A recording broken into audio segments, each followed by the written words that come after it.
तो मेरे प्रिय देशवासियों, हमारे देश में ऐसी-ऐसी बातें की जाती हैं, जिसका कोई आधारशिला नहीं होता है। कहते हैं कि समुद्र में राम सेतु और अयोध्या में राम मंदिर उस समय से है, जब इस धरती पर ना ईसा था और ना मूसा। समु समुद्र में राम सेतु और अयोध्या में राम मंदिर।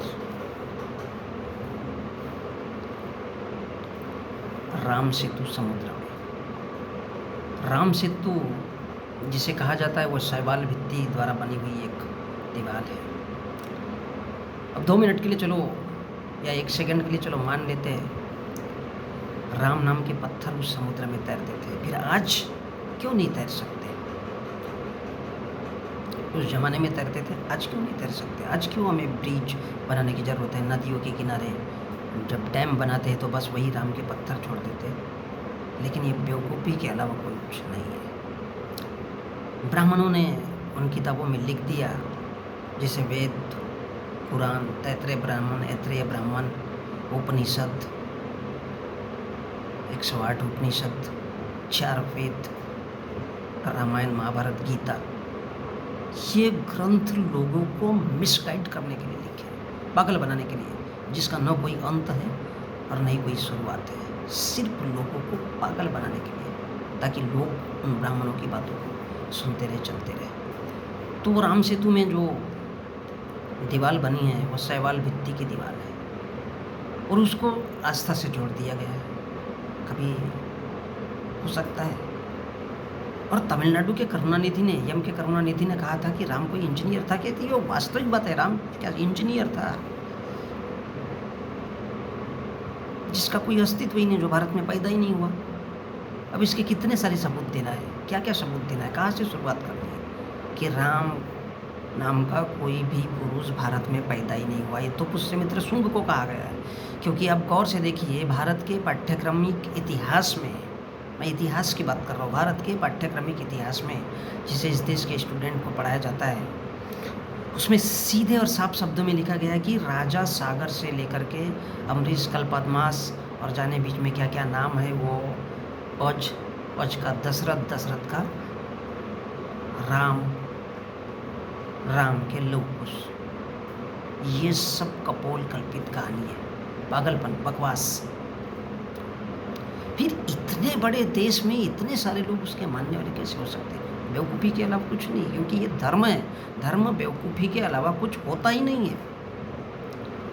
अब ये इसमें बात राम सेतु की करते हैं। दूसरी बात आती है इसमें कि अयोध्या में राम मंदिर। जनाब, ये तो अभी सुप्रीम कोर्ट ने निर्णय दिया है कि ठीक है, ये ज़मीन उसकी होगी, ये ज़मीन उसकी होगी। लेकिन उस मस्जिद के नीचे, जहाँ बाबरी मस्जिद है और उस मंदिर की जगह, उसके नीचे तो बुद्ध के अवशेष है,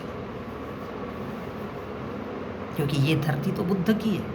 कौन कहता है वो राम नाम का कोई इंसान ही भारत में पैदा नहीं हुआ? इस बात को दबाने के लिए कि ये देश बुद्ध का है, चाहे वो अयोध्या हो या राम सेतु हो, या इस देश में जितने भी तांडव किए गए ब्राह्मणों ने, वो सब तांडव किसके लिए? बुद्ध का नाम दबाने के लिए। भारत का इतिहास है जनाब, ये भारत का इतिहास। बुद्ध के नाम को किस तरह से दबाना है, उसके लिए रामायण, महाभारत, वेद, पुराण, 108 उपनिषद, गोरखपुर के, लखनऊ की, गोरखपुर की गीता प्रेस उसके लिए फेमस है, जहाँ से किताबें छप करके निकलती है। हर बार एक ब्राह्मण उसी में एक संशोधन करता है और उसको फिर से नए संशोधन में डालता है। ये इतिहास है। और बता दिया है, जब ब्राह्मणों के हाथ में पुष्यमित्र शुंग ने एक बौद्ध भिक्षु का सर काटने का इनाम रखा, तब तो किसी ब्राह्मण को शर्म नहीं आई होगी कि एक इंसान का सिर काटे जाने का, सिर कलम करने का, बेवजह शांति प्रिय लोगों का, तब तो उसने नहीं कहा कि ऐसा क्यों हो। लेकिन उसको वो गौरवान्वित करता है और उसको बताता है ये हमारी ताकत है। और इसलिए वो कहता है कि समुद्र में राम सेतु और अयोध्या में राम मंदिर उस समय से है। जनाब, उस समय से तब तो तुम्हारा राम नाम का कोई कीड़ा, कोई मकोड़ा, कोई कुत्ता, कोई बिल्ली भी इस देश में नहीं था। तब भी इस देश में बुद्ध आया, जैसा आया वैसा गया। प्राकृतिक अवस्था में उसने इंसानों को अपना फिलॉसफी दी, अपना मार्ग दिया, अपने विचार दिए लोगों को, और चला गया। क्योंकि उसके विचार शांतिपूर्ण थे, इसलिए पुष्यमित्र शुंग जैसे राजा ने उसका कत्ल किया। उसको राम कहा जाता है। राम का अर्थ है लोगों की हत्या करना, ऐसा भगवान। और वो कौन है? तो पुष्यमित्र शुंग है। और आगे कहा जाता है कि इस धरती पर तब ना ईसा था ना मूसा था। कैसे ईसा रहेगा जब बुद्ध का देश है ये? तो ईसा और मूसा कहाँ से आ गया? ये तो जनाब बाद में आए ना, ब्राह्मण भारत में बाद में आया। लेकिन ब्राह्मणों के हाथ में जब कत्ल किए गए बौद्ध भिक्षुओं के सरेआम, और बौद्ध भारत की जनता के कत्ल किए गए, SC ST OBC को डिवाइड किया गया और इनकी जातियाँ बनाई गई, इनके वर्ण बनाए गए,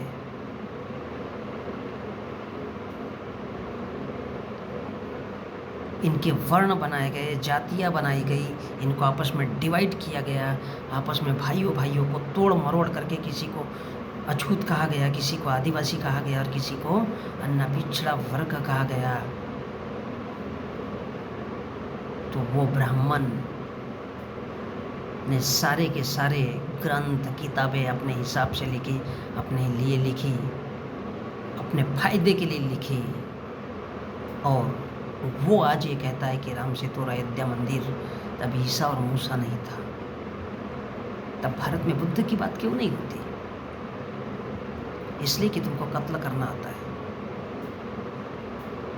आज भी तुम्हारा यही परिवेश है, क्योंकि तुम्हारे पास इस देश में सुप्रीम कोर्ट है।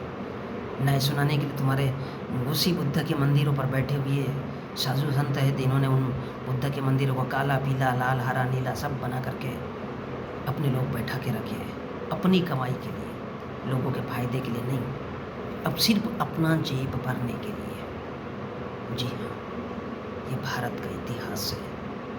और इसलिए बड़े गर्व से ये लोग कहते हैं कि गर्व से कहो हम हिंदू हैं। हिंदू किस लिए? पढ़ाई लिखाई को लोग भूल जाएंगे, नौकरी को लोग भूल जाएंगे, रोटी कपड़ा मकान शिक्षा को लोग भूल जाएंगे, कुछ भी याद नहीं रहेगा उनको। क्यों? क्योंकि ये देश बुद्ध का है और बुद्ध ने इंसानियत की बात की है हजारों सालों पहले। क्योंकि बुद्ध का जिक्र आएगा तो ब्राह्मण तिल मिला जाता है, और फिर अपने ग्रंथों में लिखता है यदा यदा ही धर्मस्य ग्लानिर्भवति भारत अभ्युत्थानम धर्मस्य तदात्मानं सृजाम्यहम्। ये भारत का इतिहास है।